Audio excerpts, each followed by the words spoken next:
Good morning, we are the History Gang. Today we will be talking about the ongoing growing poverty prevalent in the Middle East, Central America, and South Africa. Cameron, can you elaborate on that? Well, Garrett, let me tell you how poverty started. It began in foreign countries like Africa and Central America, which led to countries falling into violence. Conflict and violence can have direct and indirect impacts on all levels of the food system, leading to food insecurities and hunger. Conflict often puts constraints on employment and income opportunities, which affects an individual's abilities to get food in effective ways. But, Garrett, how did it start? It's really a continuous cycle of poverty. Children are set for failure. Many parents are poor, and having a kid means even more resources are needed. Almost half of children live in inadequate housing, with poor flooring and overcrowding. It's not all the parents' fault though, as they are not given a chance to give their children good lives. The Middle East and Africa are also far behind in industrialization, and the MENA region does not necessarily have a lot of restaurants as they depend on agriculture, which is not effective compared to other regions, leaving no education, decent housing, nutritious food, quality health care, safe water, sanitation, or even a strong government, which is why poverty is so prevalent in so many regions. We're going to have Amelia tell us what those regions really are. Well, Garrett, one of the most spoken about countries with poverty levels that are skyrocketing through the roof is Africa. Over a quarter of the hungry people in the world live in the African continent, and over one-fifth of those people are malnourished. Another noticeable place where it seems to be sprouting up is in India, Nigeria, and the U.S. The rates of poverty in these places are so out of the world that it's astounding that these people are bringing up concerns from other countries.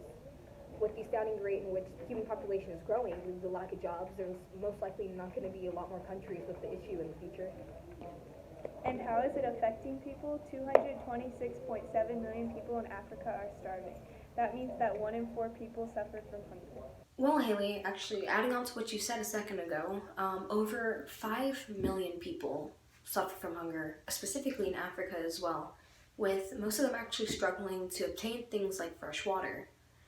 5 million die to hunger on a yearly basis. That's a major decline in what actually happens in the world. Another issue that isn't really spoken about is the lack of education.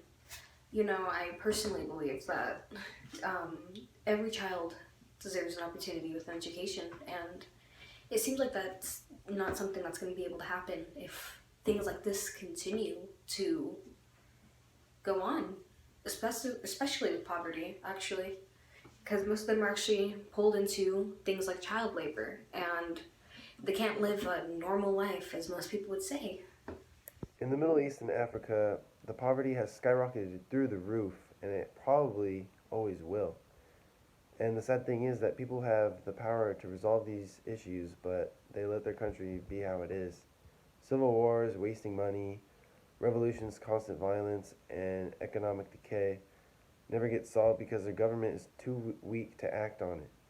If the people of their own region actually put an effort into raising their standards and assisting or even creating their government, Africa and the Middle East would not be contributing so much to this global problem of growing poverty. What's your look on it, Haley? Poverty has affected a lot of people in South Africa, but mainly it is affecting people with little or no education. Those who can't read or write have such a little chance of getting a skilled job. More than 30% of African children suffer from growth disorders. Well, after Haley said, poverty is usually often a cycle. Children exposed to long-term undernutrition are often stunted, leading to long-term consequences including decreased labor productivity and incoming earning potential.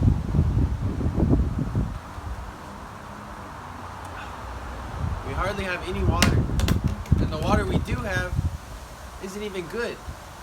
I might as well go home. If you can even call it a home.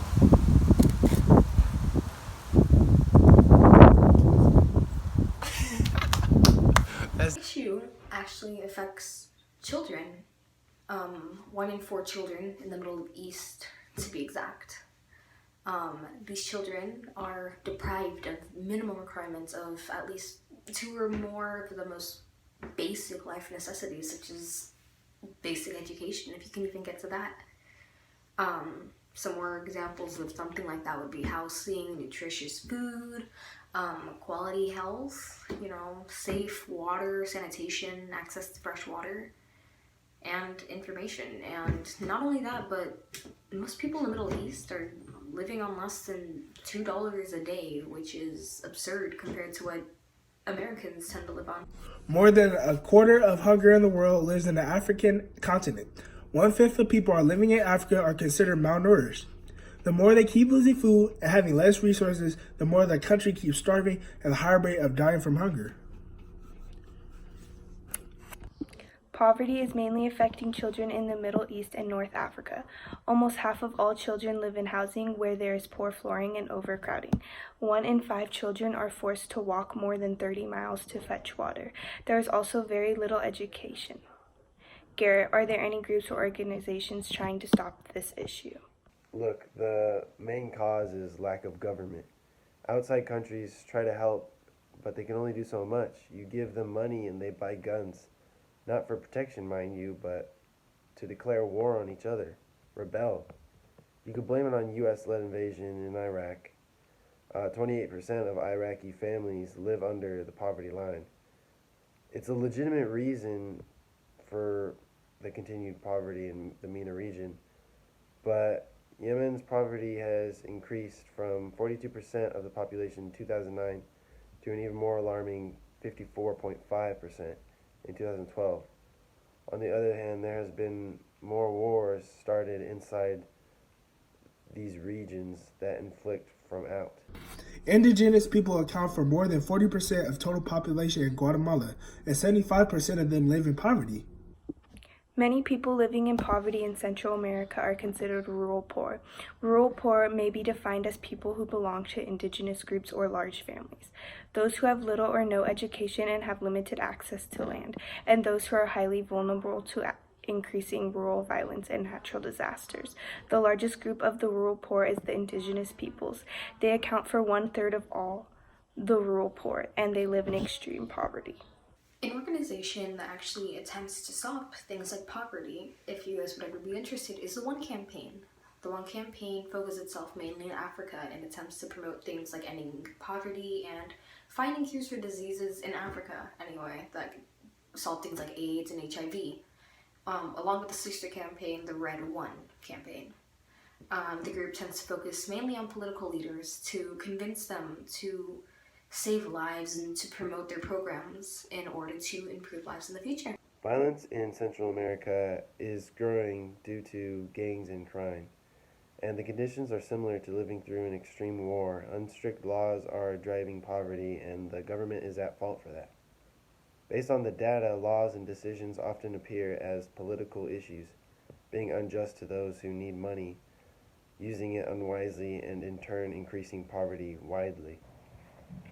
It was our homes, we the us, but sometimes life gets us down. Hey man, I heard you in my territory, man. That's that cool, bro. What you mean, Holmes? I'm gonna fight you, bro. Bad Holmes? Come on, let's go. Wait. Let me get ready, Holmes. Alright, man. Let's do it. Come on. Come on, Holmes. Come on, Holmes. Come on, Holmes. Holmes, come on. Come on, Holmes. Come on, Holmes. Come on, Holmes. Hey, Holmes. Hey, I like that shit. Holmes, what you trying to do? Come on,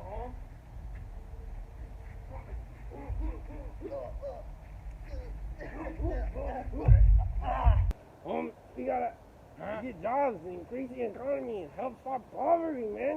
I love you. You got a friend in me.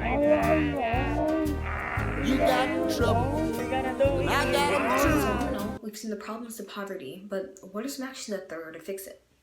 Well, we've been sponsored by India, Nigeria, and the US to find that answer. The main issue we recognize about this problem is the lack of availability and willingness from the government to solve issues like this. We've been disturbed that in Syria, only after 5 years of fighting, that 80% of the population now lives in poverty, and their lifespan's been cut down by 20 years due to the lack of access to medical care. Things like this are what stress things like an international organization that specifically targets things like growing and corrupt governments that tend to overlook the problem of poverty. This actually promotes public work programs, and we hope that there would be more availability for work and occupations for people in Central American countries, and actually attempts to make some sort of control over things like gun management in places like Syria and Iraq. Alongside of this, we've noted that the fact that over 25 million Africans, with 2.5 million of those being children, are being affected by the HIV virus. This leads away to the idea of having international assistance to bring things such as education and health care to the third world countries that suffer from issues like this, and to no aid with creation of structures and clean water.